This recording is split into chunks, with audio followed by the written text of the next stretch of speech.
क्या आप जानते हैं कि कैसे एक राजकुमारी ने कठोर तपस्या करके भगवान शिव को पति के रूप में प्राप्त किया।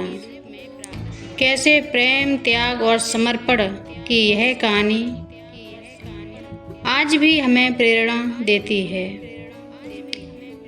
आज हम सुनेंगे माता पार्वती की पूरी कथा, जन्म से लेकर शिव विवाह तक। एक ऐसी कहानी जो भक्ति, शक्ति और प्रेम का सबसे सुंदर उदाहरण है। तो दोस्तों, इससे पहले चैनल को सब्सक्राइब कर लें और बेल आइकन को ज़रूर प्रेस कर लें ताकि मेरा वीडियो आप तक सबसे पहले पहुंचे। हमारे चैनल पर आपको धार्मिक कहानियां सुनने को मिलेंगी। तो वीडियो में प्रवेश करते हैं। बहुत समय पहले हिमालय पर्वत के राजा हिमवान और उनकी पत्नी मैना देवी रहते थे। वे बहुत धर्मात्मा और भगवान के भक्त थे। एक दिन उन्होंने संतान प्राप्ति के लिए कठोर तप किया। उनकी तपस्या से प्रसन्न होकर देवी ने उन्हें वरदान दिया कि वे स्वयं उनकी पुत्री बनकर जन्म लेंगी। कुछ समय बाद उनके घर एक सुंदर कन्या का जन्म हुआ, जिसका नाम रखा गया पार्वती। पार्वती का अर्थ है पर्वत की पुत्री।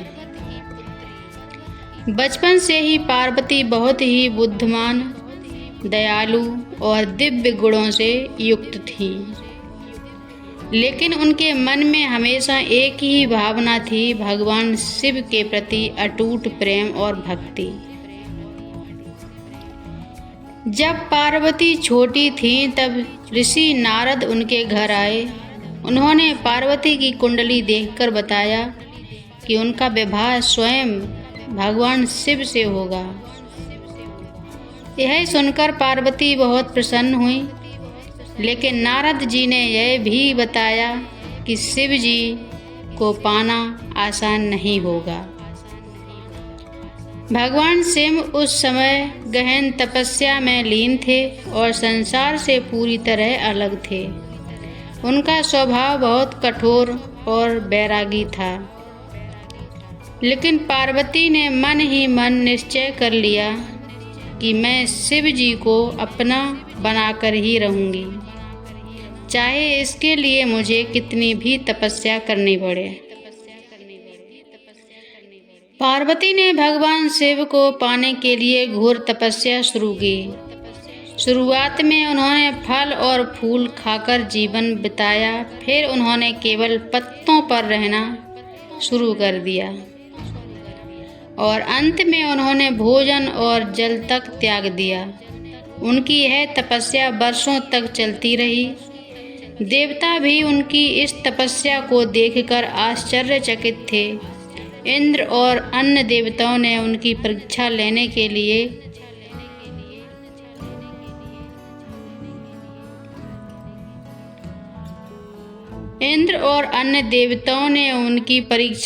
की कोशिश की, लेकिन पार्वती अपने संकल्प से कभी डगमगाई नहीं। देवताओं को चिंता थी कि यदि शिव जी तपस्या में लीन रहे तो संसार का संतुलन बिगड़ जाएगा। तब उन्होंने कामदेव को भेजा ताकि वह शिव जी के मन में प्रेम का भाव उत्पन्न करें। कामदेव ने अपने पुष्प बाण चलाए, लेकिन जैसे ही शिव जी की तपस्या भंग हुई, उन्होंने क्रोधित होकर अपनी तीसरी आंख खोल दी। उस अग्नि से कामदेव भस्म हो गए। यह देखकर सभी देवता डर गए, लेकिन पार्वती ने हार नहीं मानी। उन्होंने अपनी तपस्या जारी रखी। भगवान शिव ने पार्वती की भक्ति की परीक्षा लेने का निर्णय लिया। वे एक साधु का रूप धारण करके पार्वती के पास आए और बोले, क्या तुम क्यों शिव को पति बनाना चाहती हो? वे तो एक सन्यासी हैं, उनके पास धन नहीं है, ना वैभव है।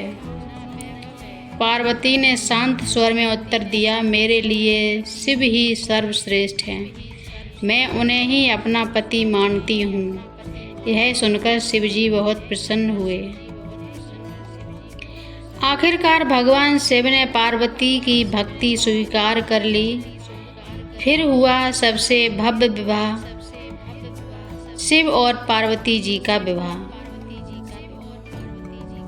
इस विवाह में सभी देवता, ऋषि और गंधर्व उपस्थित थे। शिव जी बारात लेकर आए जिसमें भूत, प्रेत और गण शामिल थे। यह देखकर पार्वती की माता मैना देवी घबरा गईं, लेकिन जब शिव जी ने अपना दिव्य रूप दिखाया तो सब प्रसन्न हो गए। इस प्रकार शिव और पार्वती का विवाह संपन्न हुआ। विवाह के बाद पार्वती कैलाश पर्वत पर रहने लगी। वे एक आदर्श पत्नी और माता बनी। उनके 2 पुत्र हुए, गणेश जी और कार्तिकेय। पार्वती ने हमेशा अपने परिवार और संसार के कल्याण के लिए कार्य किया। जब जब संसार पर कष्ट, संकट आया, पार्वती ने अपने शक्तिशाली रूप धारण किए। उन्होंने दुर्गा और काली का रूप लेकर राक्षसों का संहार किया। महिषासुर जैसे शक्तिशाली असुर को भी उन्होंने पराजित किया। इसलिए पार्वती को शक्ति का प्रतीक माना जाता है। माता पार्वती की कथा हमें कई महत्वपूर्ण सीख देती है। सच्चा प्रेम, धैर्य और विश्वास से मिलता है। कठिन परिश्रम और तपस्या से असंभव भी संभव हो जाता है। जीवन में समर्पण और श्रद्धा बहुत जरूरी है। स्त्री शक्ति असीम और अजेय है। तो दोस्तों, ये थी माता पार्वती की अद्भुत कथा, प्रेम, भक्ति और शक्ति की कहानी। अगर आपको यह कहानी पसंद आई हो तो वीडियो को लाइक करें और शेयर करें और चैनल को सब्सक्राइब जरूर करें। जय माता पार्वती, हर हर